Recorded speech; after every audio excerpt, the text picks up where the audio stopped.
Hello, I'm Brad Stubbe, Sheriff of Manatee County. Welcome to Sheriff's Patrol. And I'm Dave Bristow. Coming up on Sheriff's Patrol, we've made it easier for you to track crime in Manatee County.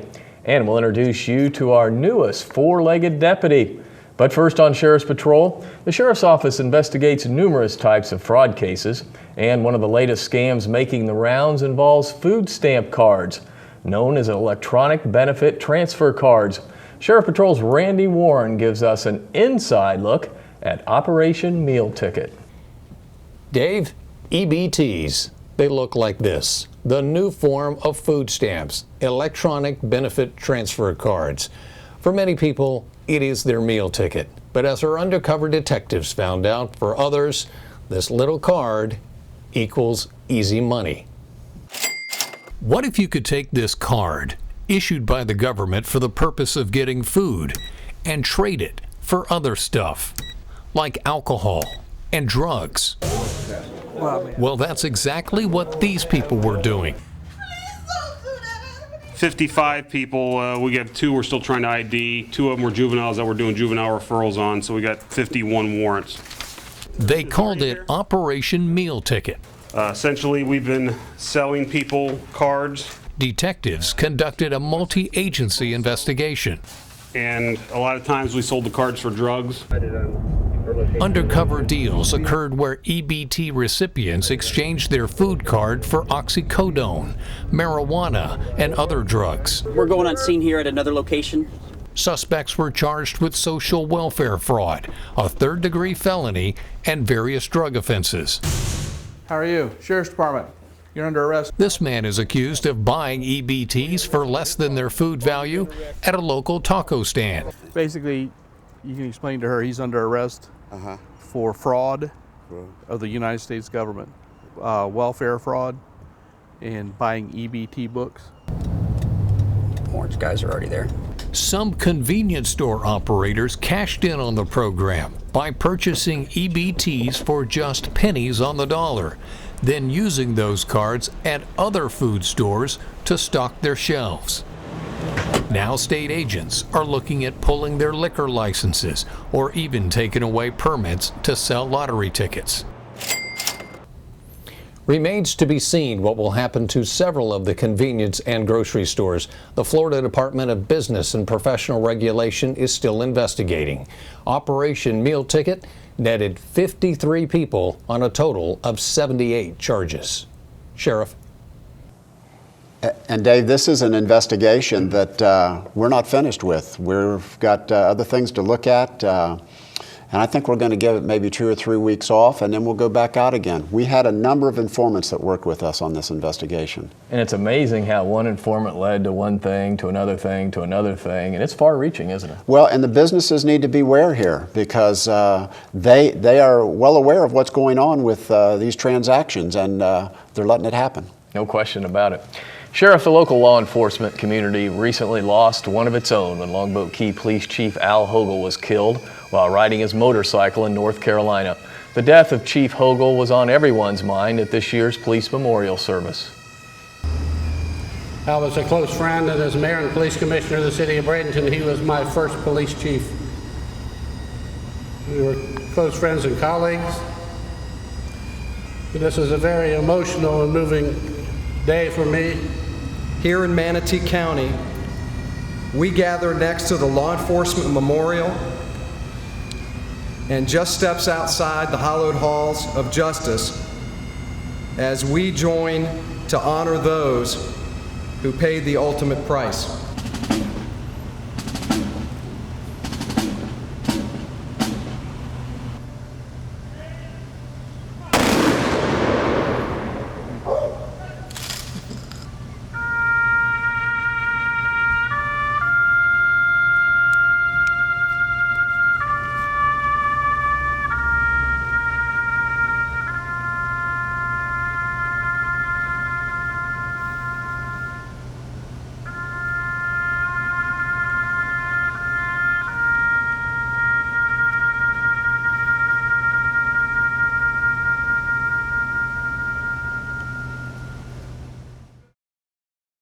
Well, Al Hogle and I met back in the 1980s when crack cocaine was an epidemic. He was in charge of their narcotics unit and I was in charge of ours.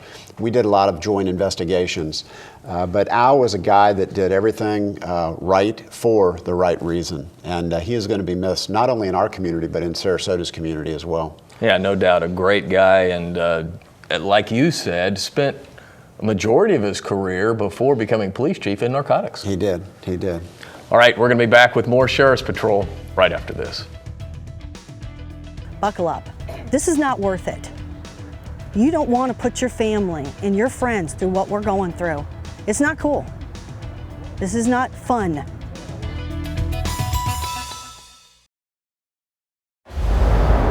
This is a crime prevention alert. Home burglaries can be prevented by following these simple tips. Always lock your windows and doors. Keep areas around your property well lit. If you see unusual or suspicious activity, report it. And never open a door to someone you don't know. For more information, contact our crime prevention section or visit us online at manateesheriff.com. So that math test today was like really difficult, wasn't it? I seriously thought.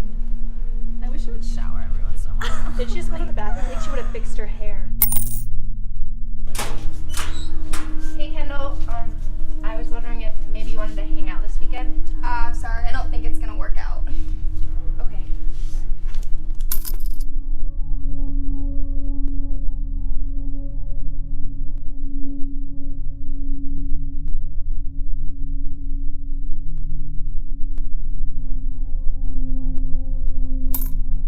Hey, I heard you asked out Kendall.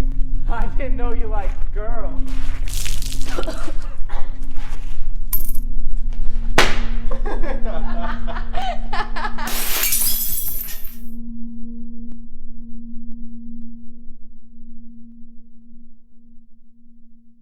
Little by little, it all adds up.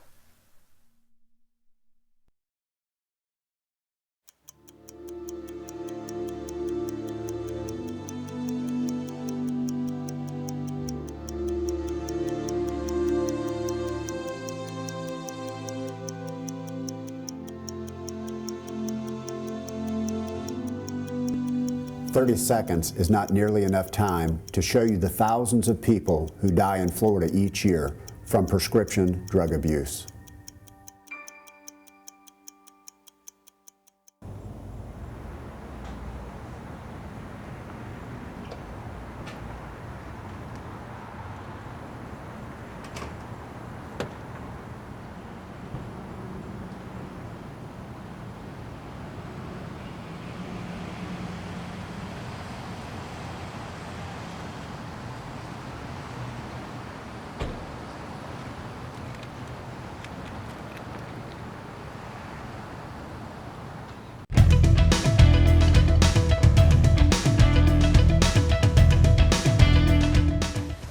Welcome back to our show along with Manatee County Sheriff Brad Stubbe. I'm Dave Bristow.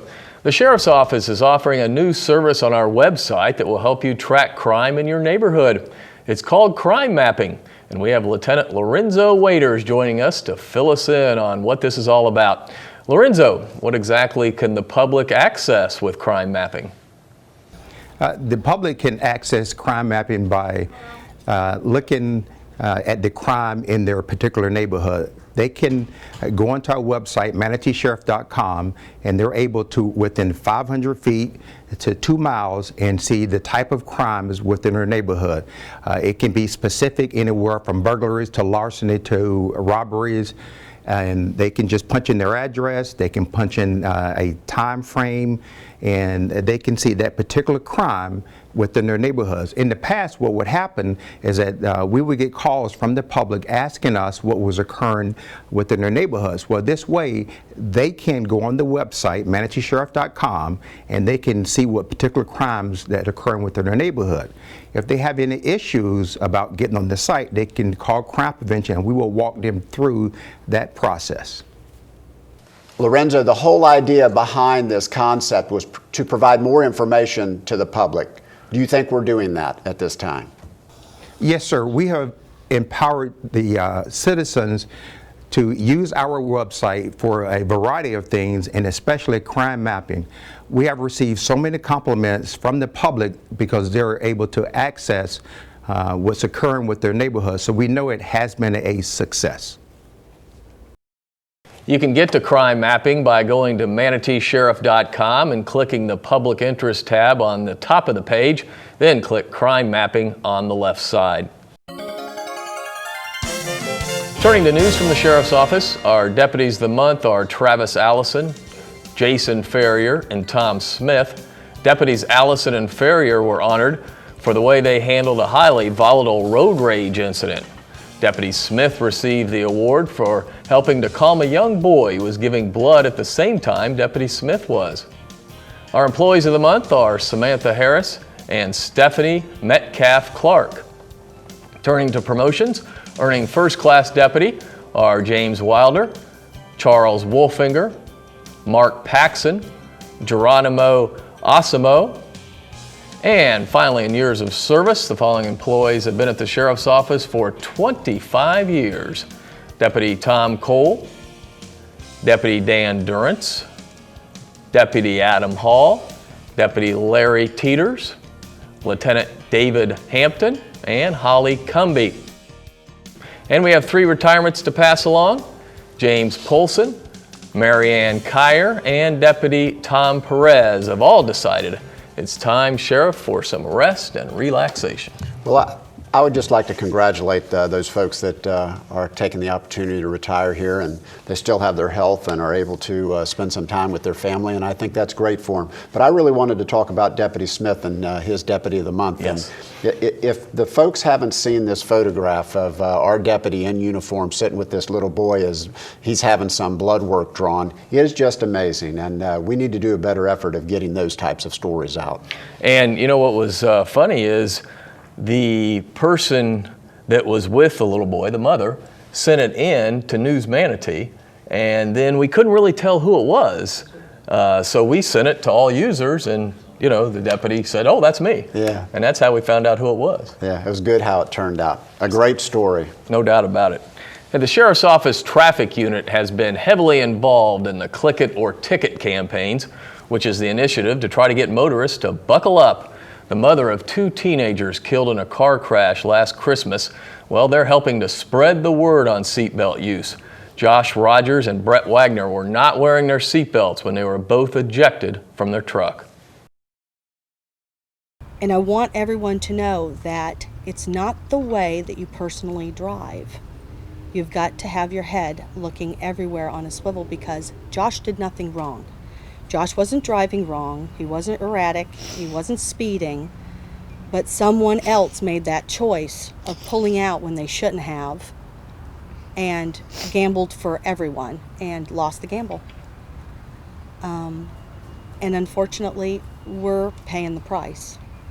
And we don't want anyone else to ever have to go through this devastating, hollow feeling that we feel every day when we don't see our sons. I'm angry. I'm angry when I see the truck, because if you look at the front of the truck, there's almost an illusion of a steel cage around the driver's seat. And that is why we have the truck here. It's very difficult for both Debbie and myself to look at that truck. The pain that we feel is immeasurable. But if someone else can look at that truck, they would think that Taryn was the one who did not come out of this accident. The fact of the matter is, he had his seatbelt on. He did not get ejected from the truck. Brett and Josh both were ejected from the truck. That is why they're gone. This is a tragic story, yet the mothers of both of these boys have stepped up to try to make something good come out of this. And I admire them for doing that. It was very touching to have them at our office to kick off the Click It or Ticket for this coming week. Yeah, I don't see how they do it. I don't either. Very tough. Very, very difficult. And we might add that the third person who is in the vehicle, Taryn Sanders, had his seatbelt on. Absolutely right. And if you look at that car and look at where the young man that had his seatbelt on was located in that car, you just shake your head because there's just a lot of damage there as well. So seatbelts do save lives. We'll be back with more Sheriff's Patrol right after this. Paws for the Law, I think, is going to be a great program because, it's going to get people who walk their dogs every day, maybe help them to be more aware of what's going on in the community, and maybe that will assist in fighting crime. At NASCAR, we spend a lot of time and energy making sure racing is competitive and safe. We analyze every part of the race to gain an advantage, and we use the latest safety systems to protect ourselves. The most important safety device we have, you can use it too, the safety belt. Wearing a safety belt reduces the risk of serious injury or death in a collision by 50%. For yourself and your family, make sure everyone wears a safety belt. Every time, every trip. Hey, wait for me.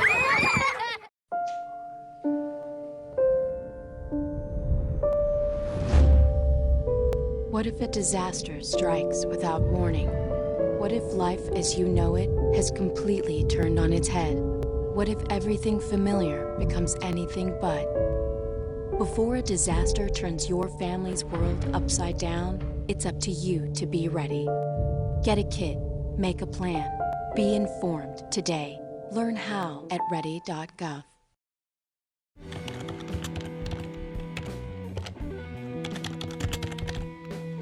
Hey Jen, how's it going? Hi Mark. Good. Parents are out of town, having a party.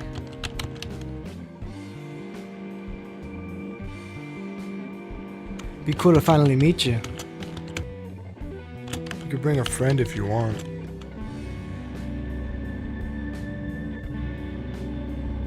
When? Where? Friday at 8, 5100 Brunson Drive. Cool. See ya. See you.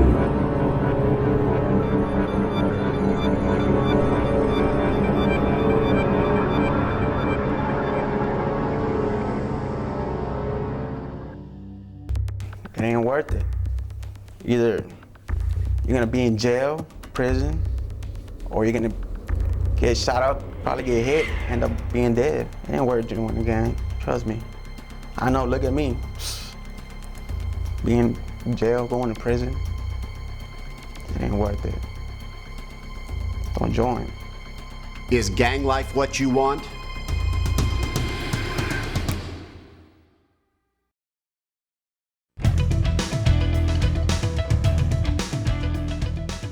Welcome back, everyone, to Sheriff's Patrol.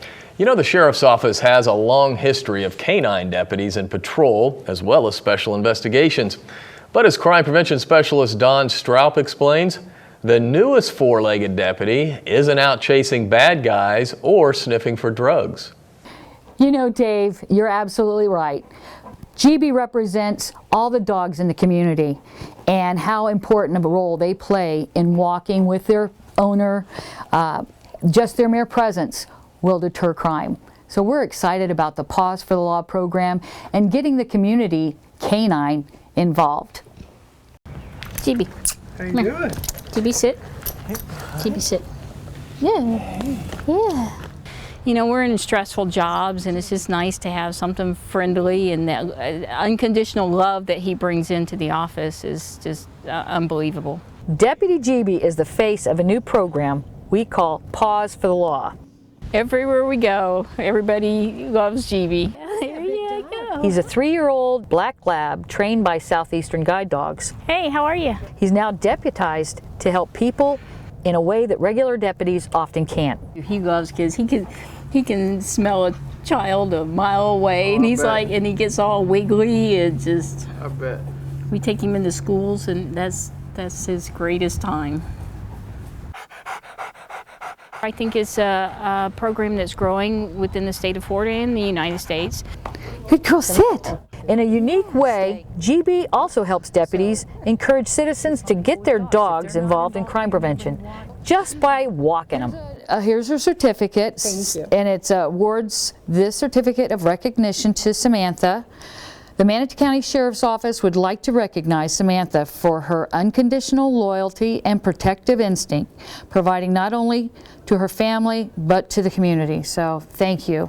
So one of the things that I'd like you to do is when you're walking in the neighborhood, you put your Pause for the Law crime prevention bandana on, let other people see it and tell them about it, and let them know how you don't have to be in an organized neighborhood watch to participate. Pause for the Law, I think, is going to be a great program because, you know, it's going to get people who walk their dogs every day, you know, maybe help them to be more aware of what's going on in the community, and maybe that will assist in fighting crime. Deputy GB spends time in court working with victims of crime. He provides them confidence and comfort during those difficult times. I have seen them an empowerment, especially with the juvenile crime victims. The one case that we went on, I just saw a big difference. It kind of gave her control back, and into a system that takes total control out of their lives, it gave her control back, and she just loved on him the whole time. Man's best friend. He is, yeah. You know, Sheriff, even though GB's sleeping, on duty I might add, he's still loved by everyone in the office. In fact, they even got him a birthday card. So it's really awesome to see how the Pause for the Law program is making an impact with our community. Dave, when they came to me and wanted to bring this dog on board, I had a lot of reservations, but I've seen it with the victims, I've seen it in the courtroom, and it's just an amazing thing that goes on there. It really is. The way the kids bond with this dog, well, you saw it. It's amazing. And the thing about this dog, it has such a great demeanor. I mean, and now it's kind of funny because everywhere it goes in a department, people want to go up and pet it, and it'll lay down, take a little nap in your office for a while, and move on. Yeah. So, yeah. It's a great asset for us. No doubt about it. The annual Law Enforcement Special Olympics Torch Run recently made its way through Manatee County, and the event proved to be a good time for all the participants. Okay, runners, 5K runners, get in lined up. Feeling good, feeling pumped. Been training for a week for this, so you know, ready for it. We're all ready for it. It's for a good cause. We have over 220 runners right now, and we're getting walk-ups as we speak, so probably going to have close to 250 runners. As you know, this is for the Special Olympians, and if you would look right up front, we have runners number 2 and number 3 are 2 of our Special Olympians, so let's give them applause. Sheriff, you ready? Ready? Runners ready? On your mark, get set, go!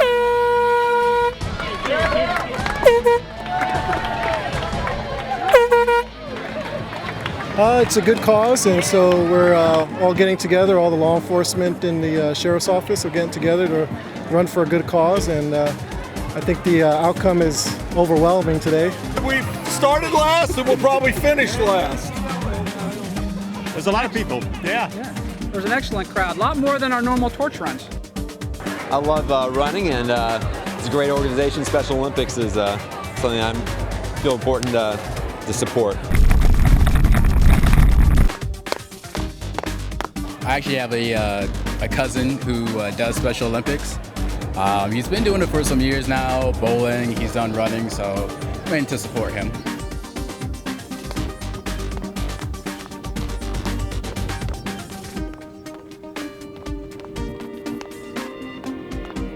We come for the t-shirt.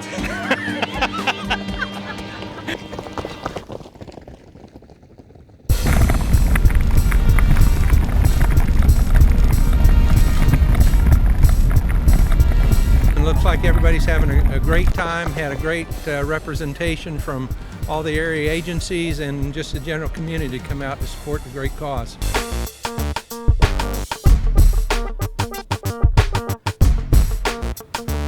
It feels good. I enjoy this. This is my first ever torch run. Never had this back up north in Pinellas County, but it really feels good to get out and raise money for Manatee County.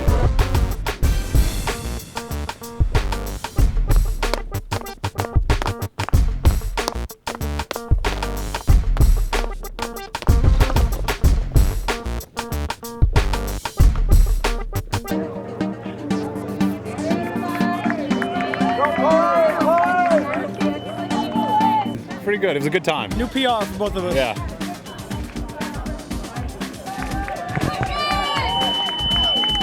Oh, I did great. Best time. Personal best. I got smoked by the wife and the kids. Well, we did it. 25-40 for me. I'm done. Lorraine, awesome job. This was my compatriot. Good job. I think it was very well organized. I've heard from at least 10 people who said it's one of the most organized races, and I'm excited. So we did it. Oh, it was awesome. We had so many people we had to stop registration because we had probably over 300 runners. So this was fantastic. Best we've ever done, and we're going to do it again next year. Dave, it may be possible that Colonel Hageman and Tom Salisbury did actually come in last. Yeah, we'll have to go back and look at the official race standings. Yeah. We had a good time that night. Unfortunately, I didn't get to run, and I think I've been participating in the torch run probably close to 30 years now. And a lot of people turned out this year, and we did things a little differently, and hopefully we'll start a little trend here where we can have the race every year. More people than we've ever had. Yep. Well, that'll do it for this edition of Sheriff's Patrol. Don't forget to follow us on Facebook and Twitter, and of course at manateesheriff.com. For Sheriff Brad Stubbe, I'm Dave Bristow. So long, everyone.